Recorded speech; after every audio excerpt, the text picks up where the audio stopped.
चला तर आपण काही इंग्लिश आणि मराठी वर्ड्स बघूया. शरीराचे अवयव.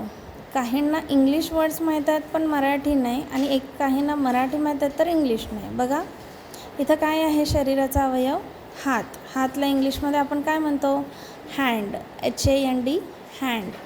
डोके, डोके, हेड, HEAD, हेड. कान, कानला इंग्लिशमध्ये इयर, EAR, इयर. नाक, नाकला इंग्लिशमध्ये नोज, NOSE, नोज. डोळे, डोळेला इंग्लिशमध्ये आईज, EYES. दात, दातला इंग्लिशमध्ये टीथ, TEETH. पाय, पायला काय म्हणतो आपण इंग्लिशमध्ये? लेग, आणि खाली जे असतं पायाचा तळवा त्याला फूट. मान, मानला इंग्लिशमध्ये नेक, NECK, नेक.